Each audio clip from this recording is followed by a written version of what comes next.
Hello, ladies and gentlemen. This is your girl Mitzi, and this is Mitzi. Let's think about it. Today, we are thinking about cultural process of inequality. Yes, that is a thinker, and that is what we will be thinking about today with luckily my special guest Amanda, who's going to be helping us really think about this in a whole new light. Because isn't that the point? Yes, to keep on thinking. So, thank you so much, Amanda, for coming on to my show, sharing your time and your perspective with me. You could be anywhere in the world right now doing so many different things, but right now you are with me. So I thank you for this. So let's dive right in. When you hear the words cultural process of inequality, what does that make you think about? It makes me think about the ways that we assume the best or worst of people based on social groups that they're a part of. So we're not just talking about how we react to individual people. We're talking about making sort of good faith or bad faith assumptions based on someone's race or gender, sexuality, how apparently wealthy they are or aren't, that kind of thing. Yeah, I agree. I think that's the problem is that like we can when it's one-on-one, sometimes we can avoid the discrimination and we could just focus on the person as they are and we're okay with it. But then sometimes when it gets into a group, it kind of just goes over our heads and then we start putting people in categories and assuming that one person is all of these people and they're all doing the same thing or they all have the same motives, but we have no idea. You know what I mean? We can't do that. So I guess my next question is what makes someone fall into this inequality portion? So I would say two things. First of all, human beings in general are meaning-making creatures, so we need to make sense of the world around us, and we get far more information coming to us than we can possibly process.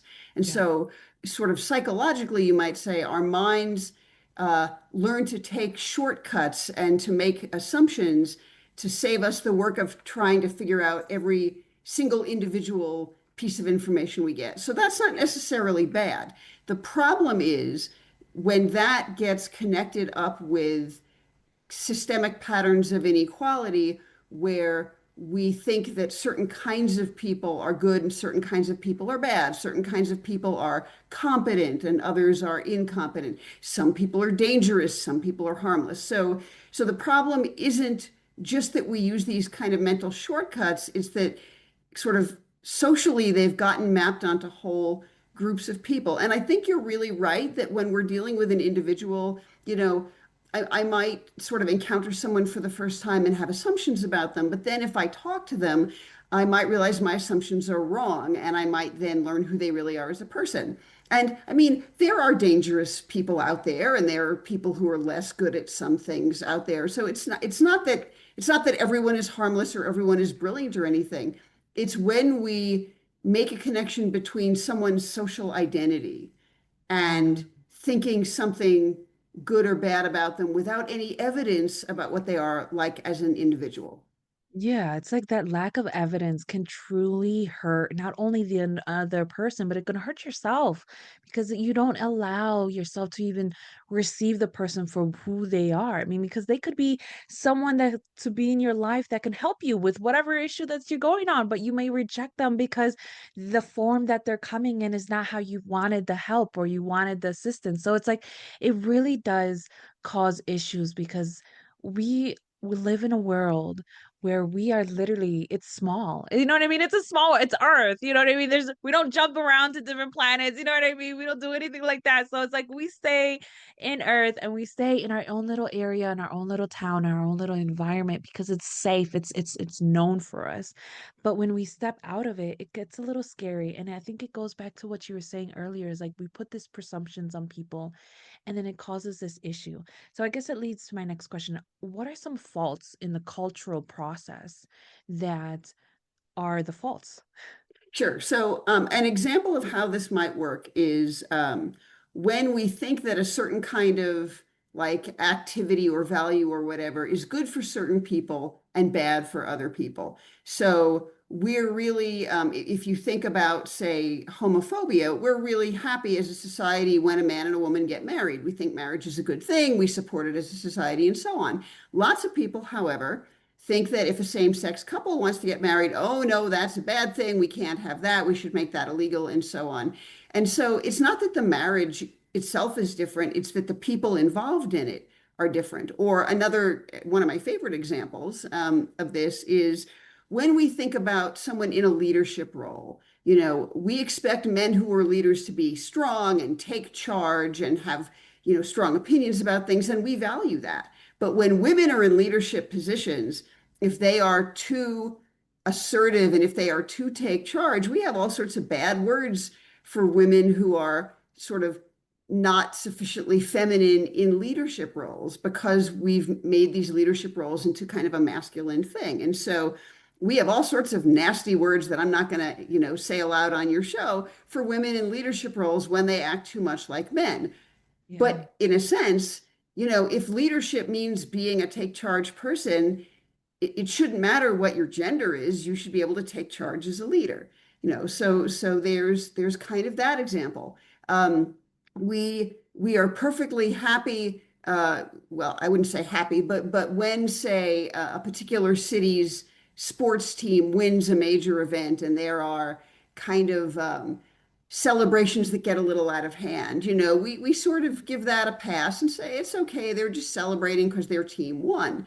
When there is a protest about some kind of inequality, especially if it has to do with something like race, and there's any sort of chaos or disorder at all, not even violence, just chaos.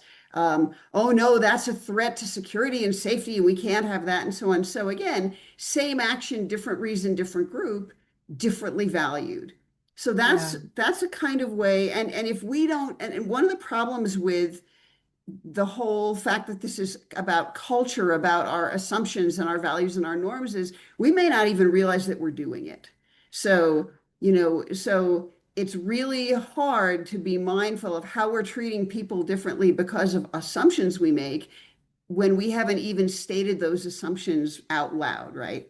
Exactly. And then we don't realize that a lot of the times people are just projecting out the inner hate, the inner demons, the inner feelings that they have inside of them, and they're projecting it out on people, on a certain group, you know what I mean? On anything that you want to fill in the blank, you know what I mean? Because everyone is affected by this inequality, you know what I mean? It doesn't matter if it's young, old, color, sex, it doesn't matter anymore because you can fall into this inequality as soon as somebody has some bias against a group, and it's very frustrating because the one thing that I'm practicing and I'm trying to teach my children and I'm trying to teach the people who are around me in my circle is that we have to come to a front with people in face value, accept them as how they are and as they are, and allow them to reveal to you who they are. And if they reveal to you like little red flags that seem like okay, danger or this or that, then okay, take that into consideration, but don't just assume that that person's bad. Don't just assume that person's going to attack you. Don't just assume, because assuming can truly get us in trouble. And we have to have that more awareness, and we have to like take a second and recognize, okay, where are these feelings coming from? You know what I mean? And I think that's the biggest that problem is that I feel like people don't give themselves that second to think about what's happening, but instead they automatically walk into a situation prepared to fight, prepared to survive, prepared to defend themselves because of, oh, well, you're in here. Well, I automatically assume. Then it's like, no, it doesn't work like that. So yes, I think that's something that we all really need to take into consideration and really think about this. So how do you in your life practice more equality? My favorite topic when I get asked that question really is around racism because as a white person, it's my job to work against racism because I benefit from racism. And so I have a moral obligation to work against it. And so for me, the first step is surfacing my own racist assumptions. And so some white people will be horrified to hear me say this, but of course I'm a racist. I benefit from racism and I have stereotypes in my head that I was raised to have. I hate that. I'm trying to unlearn them, but they're there. So Yeah. the best thing for me is to start by going, okay, if I read about something in the paper or I encounter someone on the street or I'm in a situation where I'm dealing with something about race and I have a particular response, like you said, it's really important to stop first. So the first thing is to stop, take a deep breath, and go, okay, what is that response? Oh, that's a fear response. Or, oh, that's a contempt response. Whatever it is, to sort of Mm, observe it as non-judgmentally as possible, not to yell at myself. That's not going to help anything, but to go, okay, I'm having this response. What does this response have to do with the reality of this moment? And usually the answer is nothing at all. So, if I see someone with darker skin than me running down the street in a hurry. And if my first thought is, oh, I wonder if they're running away from the police, right? So when I grew up in New York City in a pretty race and class mixed neighborhood, it was kind of a rough neighborhood at the time. And I learned some terrible stereotypes. If I see that I'm having that thought, which is a terrible thought to have, but if I see that I'm having that thought, I then can say, why would you make that assumption? Why would you assume that they're running because they were doing something wrong? What if they're running because they're late for a meeting? What if they're running to go pick up their kid at school? I mean, why not assume the best? And so in my book, Cultural Processes of Inequality, which is kind of why we're talking about that book, the main kind of concept I use is the idea of the benefit of the doubt. And so my job is to make sure that I give everyone the benefit of the doubt about who mm, they are as a person until and unless, as you said, they prove that they don't deserve the benefit of the doubt. Now, again, if someone's a bad person, I can withdraw the benefit of the doubt from them, but I shouldn't start by withholding it because of some group they're in. That's the unfairness. Um, if I know nothing about someone except what social group they're in, I should give them the benefit of the doubt in all cases. Then, once I've sort of done some of that work, my next job is to educate myself about how inequality works. So I've studied um, the history and the kind of current sociology of how racism works, for example. I've taught college courses on it. I offer trainings on it for other white people because, unfortunately, one thing about racism is white people have more credibility. So if I teach other white people about racism, they will take me seriously. So I can do that. I can write about it as I have with this book. So there are lots of actions I can take, but all of them require two starting points. One, I need to be really clear that the inequality is bad, it's morally wrong, it's harmful for everyone. Everyone eventually suffers from it. mm. And then I have to ask, what are the actions I can take kind of in my lane? Like, what are appropriate things for me to do? And then I do the personal work, I do the self-education, and then I try to help other people learn. Yeah, I love that. I love that because I think it just brings back our power back of our lives and how we can really change the world around us, because there's so many people out there who wants to change the world, but they don't realize that you start with yourself. You start with the way that you think, you start with the way that you feel, you start where your heart is, where do you love, you know what I mean? All those concepts are so real. And one of the things that is real is this interracial, you know what I mean? People are racist in even in race, in your own race you can have racism, you know what I mean? And it's basically just discrimination, just to have this superiority complex of just feeling superior over another. So then you say, oh, they're beneath me because their skin is darker, or they're beneath me because they live in the valley and not up in the mountains, or you know what I mean? They don't live in this side of the street, but they live on the across the street. You know what I mean? There's always something to try to separate someone for the superiority. And I feel like that's one of the biggest problem is this illusion that is imposed on so many people that it's real, but it's not real. You know what I mean? It's only real for the person who wants to believe it's real. Because when you go out into the world, into the real world, and you see people working amongst different races, different cultures, different ages, and just communicating and just living amongst each other, you realize everything's in your head. You know what I mean? Like everything's in your head. So it's like when you said you go through those phases and you start processing this, I think that's a beautiful thing. And I also like how you were helping other white people understand this concept. I live in Wisconsin, and growing up, I've always dealt with racist, you know what I mean? It was just because it's like if we're in the Midwest and and there's not a lot of Hispanics, there's not a lot of, blacks. It was just very white. So then as soon as you get bring other Hispanics in and other blacks in, they always start breaking you down from, oh, how light are you or how dark are you? And because in my family I was considered the darkest one, they always called me Blackie, or they always, you know what I mean? They always shunned me. Yeah, they always shunned me because of that. And it was always frustrating because people always looked down on me just because I was the darkest of the family. And it was always frustrating. So to know that there's somebody in your position who's trying to help people in your environment and in your culture and in your race, just knowing that you can solve the problem by just educating is the same thing that I'm doing. You know what I mean? Like, I'm recognizing that there's issues with the way that people are thinking.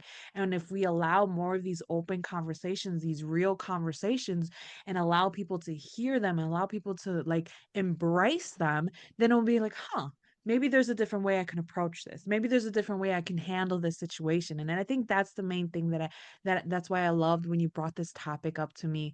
You know what I mean? Because when I was reading your description, you were talking about how I'm a white person that helps other white people battle racism, and I'm like, that is real. You know what I mean? People don't realize like that's a real thing.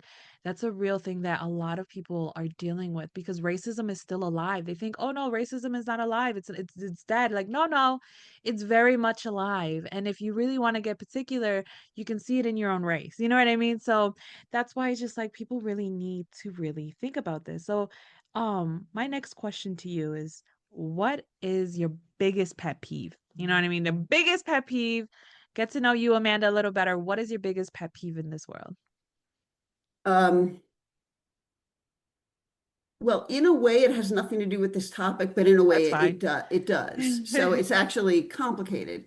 Um, okay. my biggest frustration really is how resistant almost all of us are to leaning into discomfort and thereby growing personally, growing Yes. socially, growing politically, whatever. And so there's a piece of that for me that has nothing at all to do with this topic. For example, I'm in the process of exiting a long marriage, and I've had to do a ton of personal growth work that has been extremely painful and has really sort of forced me to lean into the discomfort. And it's been pretty miserable, which is fine. I know it will all pass. But I look at how I spent a very long part of my life afraid to lean into that discomfort. And I look at how many problems in the world could be at least addressed more successfully if more people were willing to be more uncomfortable. And so some of that has nothing to do with inequality, but actually some of it has a lot to do with inequality. It does. And let me talk about that in two ways. One of them, you were sort of talking about experiencing racism even kind of within your own racial context. Well, one of the chapters of my book talks about the idea of collusion. So, what happens when members of devalued groups participate in their own devaluation? And it's horrible, but we have to admit that it happens.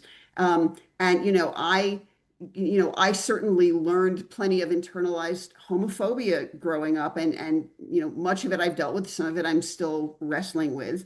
But when we have that in us, internalized homophobia, internalized racism, whatever it might be, it's harder for us to love ourselves fully and freely and advocate for ourselves well in the world. And it may even make it harder for us to be allies to other people. So when we can confront the discomfort of our own internalized messages of inferiority or shame or whatever it is, it's very uncomfortable, but it helps us be better justice workers. So there's sort of that piece that's the part where, I'm dealing with one of my own devalued identities. But then if I go back to the being a white person trying to help white people think about racism, one of the biggest topics, I mean, I literally teach I have a training specifically on the topic of white discomfort and how white discomfort winds up getting used to just reproduce racism. Because if white people get uncomfortable thinking about racism and get all defensive and all immobilized and resistant and all that stuff, they will not be part of the solution. And so Yeah. we must be willing to engage with our own discomfort for personal growth reasons that have nothing to do with inequality, but also so that we can work against inequality, whether it's inequality that is against us as an individual or inequality from which we benefit. Um, and so um, for me, that topic is super, super important. And it just Yeah. covers a whole range of things. And so much about our world might be better if we could face our discomfort, kind of look it in the eye, invite it to tea, as it were, and say, what's Yeah. going on here and what do I do? I even think if you look at the state of our society today, one of the reasons why we are beginning to have some, resistance to some of the bad things that are happening is that more and more people are saying, I'm uncomfortable and I should be uncomfortable. This situation should make us uncomfortable and I'm going to go do something about it. So, Yeah. so that is hopeful for me. But yes, I would say people not willing to address their own discomfort is probably my biggest pet peeve, even though I understand why it's so hard to do. But when Yeah. we do it, we all reap benefits. Oh, absolutely. And I think it actually has holds very much value in this topic in itself because a lot of the times, I mean, people are just uncomfortable with the truth that they've believed and the truth that they've been fed for so long that now it's uncomfortable to just now step into the unknown of what is true and what is a lie. And they have to refigure out who they are and what they believe and what they no longer believe. And that's uncomfortable because it's easier to just flow with the boat. It's easier to just go with the waves. It's easier to just believe whatever, oh, my mommy and daddy told me, or whatever my grandparents told me, or whatever that I seen in life. And but it's like we have to recognize like life doesn't work like that. I mean, we try to make it so simple in our minds, like you were talking about. We try to put people in bubbles and little the categories, like try to make our little cheat sheets in life, like, oh, okay, well, you have blue hair, so that means you are this, or you have green hair, so that means you're this. You know what I mean? But it doesn't work like that. You know what I mean? So when we allow ourselves to be uncomfortable and get that discomfort, then we can decipher like, is this a growing path for me? Or is this time for me to move and do something about it? You know what I mean? Because if it's time for me to move and do something about it, you're gonna get a little bit uncomfortable because it's like, how do I go about it? Which direction do I go? But it allows you to discover that for yourself. It allows you to find your own type of respect, your own boundaries, your own love, your own everything. You find out more about yourself in such a way that I value what you said about that because I don't think people really think about that either because people are stuck in in their in their chaos, you know what I mean? And they're comfortable in their chaos. And then when somebody stirs up the pot to try to clean it up, they're like, whoa, whoa, whoa, whoa. Who's told you to clean my house? Nobody told you to clean my. I mean, we've seen hoarders. You know what I mean? You've seen those shows. I mean, and maybe not personally, but like it's there where it's like if somebody comes into your home and to tell you it's time to throw away all this stuff because it's no longer healthy for you. But then it's like you really have to sit with it. You know what I mean? You really have to confront that and find the truth because the truth is really out there, you know what I mean? The truth is very evident, but the problem is that we believe all of the old generational sayings, and we have to remember we have to take everything that comes at us like a grain of salt. And if you're not gonna make a pot roast and add all a whole bunch of salt to it, no, you're gonna add the certain amount of salt to your pot roast to make sure it's the right flavor. And I think that's what it is. Like we need to remember that we are cooking up something inside of us that's going to be beautiful for the world, but it's Mm, not going to be beautiful for the world if we don't actually take the time to consider it and consider what's going on. And it does have effect because inequality, we can be we can have inequality within ourselves and to ourselves. And that's when you don't have compassion with yourself. You don't have that love for yourself. You don't have that understanding. And then you reject that and you're like, oh, well, my husband cheated on me with this skinny girl and now I hate skinny girls. And it's like, no, it doesn't work like that. Now we have to recognize, okay, how can I work on me? How can I learn to love me? And when you start to learn to love yourself, then other people will realize, oh, well, I can love you too. Oh, you're actually pretty cool. So yes, I agree. I know we kind of went off topic, but I think it still all aligns at the end of the day because it does, you know what I mean? Inequality starts within ourselves. It starts at a very young age when we are growing up and we are experiencing the world. You know what I mean? If we grew up in an abusive household, you already know inequality. You already seen the abuse in your home. You know what I mean? You already seen what's wrong. So I think people just need to recognize and define it what is what for themselves. And when they go out into the world, not use those cheat sheets out for everybody, but you know what I mean? Bring them only out when you are feeling those red flags coming in. So yeah, I think there's a way to beat this racism, beat this inequality in our culture and in the American culture, in the world's culture, because what's happening in America is not just in America. It's happening out in the UK, it's happening out in Asia, it's happening out in Africa, it's happening out in the South America, it's happening out in North America. Everywhere you can think of, we're all feeling this type of inequality because somebody feels superior, or somebody feels the right to say that you don't have value. And it's like, that's not fair. That's not fair for ourselves. So, yes, I love that. So, I guess my question is, if you could have any superpower, what would be your superpower? Oh boy. I My love asking s- this question. yeah, no one's ever asked me this question. I've been on a lot of podcasts. I Oh, the guess, thinker. yeah. So I guess my superpower would be for us all to have, to snap my fingers and for all of us to be able to have access to a sense of abundance and to let go of that hoarding mentality, that scarcity mentality that says there isn't enough, we aren't enough. We have to control what other people have. We have to control how people think about other people. Like if we all had a sense of being enough as individuals, being enough as human beings, having enough to share, having enough to make sure no one's hungry, having enough to make sure no one is thought of as lesser than someone else. I mean, I, I'd way prefer that to like being able to fly or see through walls or whatever, Oh, I yeah. really, when you use the word hoarder, I loved that, and I thought that was a really insightful way to put it. And when I think of hoarding, I immediately think of a scarcity mentality. And to Yes. me, one of the things that is sort of consistent across both our own unhealed pain, usually, and systemic inequality, which is a really big thing, is both of them are driven by a scarcity mindset.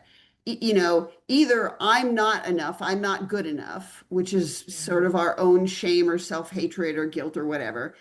And then there isn't enough, so I have to hoard from other people. If we Yes. understood that there was enough, and if we changed our society, that's the other thing. I didn't get to this before. It can't just be individual.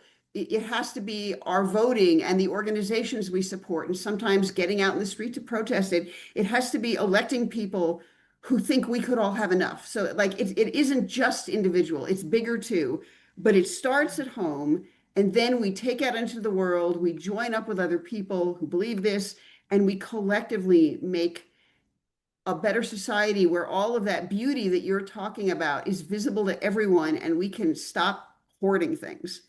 Oh, absolutely. Absolutely. I love that analogy. And I didn't even think about that at the time when I said it, but I'm glad that you broke it down and you made us all think deeper about it, because that's the whole point, right?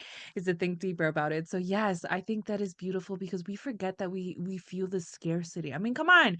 What happened during the pandemic? Everybody was freaking out. Toilet paper was gone, food was gone. I still have videos of walking through the grocery store and seeing it almost empty. And I still, when it goes to those, oh, memory lane and your flashback, I'm just like, I can't believe that we still have this type of mindset, because even now to this day, if somebody were to say, oh, something were to break out, what are they going to do? They're going to freak out and panic and rush to the store and buy some other thing in bulk packages. You know what I mean? So it's just like, yes, it's this scarcity, and it's like this lack of knowing that we are whole as we are. You know what I mean? We already whole as we are. We already perfect as we are. But the problem is that we allow the world and society and everything outside of us to tell you who you are. You are who you are. You are beautiful as you are. You are perfect as you are. The way you talk, the way you breathe, the way that you stand, everything is great. You don't need anything to alter unless you are altering your inner self. And that's why I believe competition is an illusion as well, because there's no competition between me and another person, or me or you, or anything like that, because it's like there's no point. We're on our own race. It's about bettering myself from my last version. You know what I mean? So it's like, I think that's something most definitely people need to think about. And it sucks because time is catching up to us. And I feel like, Amanda, we can like dive in deeper and deeper into this and go down other rabbit holes, because this is such a great topic. I'm gonna have to have an excuse to bring you back on, because I love your input. and the way that and the way that your brain works, because it is beautiful, and I wish more people would think the way that you do, because just to have that consideration of just changing their frame of mind and just reflecting in the moment, whatever moment that you're in the car, doing the dishes, mowing the lawn, changing your kids, getting ready for homework, or whatever you're doing, you know what I mean? Like, just having that moment to reflect and seeing what values and see what discomforts you need to dive into and seeing what really matters, you know what I mean? And my goodness. I swear we could dive in deeper. So, anyways, what can be some lasting words of wisdom that you can leave us off with to keep on thinking? Even though, let's be honest, this whole entire conversation is a thinker. So, what can be some lasting words? I guess I would say that when we strive to love ourselves and love other people, and by that I mean treat ourselves well and treat other people well so that we can have good lives. Um, if that's our commitment and if we put that into action, not only will we individually be happier, but we will understand what the problems in the world are and we will start understanding better how to work against them. So if we start with a clear mind and a loving heart, we can't go far wrong. Absolutely. Absolutely. A clear heart and a loving mind. Right? Did I said it right? Okay. Yeah. Actually, I said the other, but they're both Oh, true. They're both true. sorry. You Sometimes need my no, no, words no, mix no, no. around. You need both clarity and love in your heart and in your mind. So you didn't say anything wrong. Okay, cool, cool. See, there you go, ladies and gentlemen. That is our show, and that is what we have for you. If you want to know more about Amanda, you want to check out her book and all of the great content that she has to offer the world, because how could you not, right? Please go check her out. If you're on my website, just click on her photo and it goes directly to her website. And if you're just listening in audio under the description, I have access to her website so that you can check it out, so that you can obviously continue on thinking. So, with that being said, bye.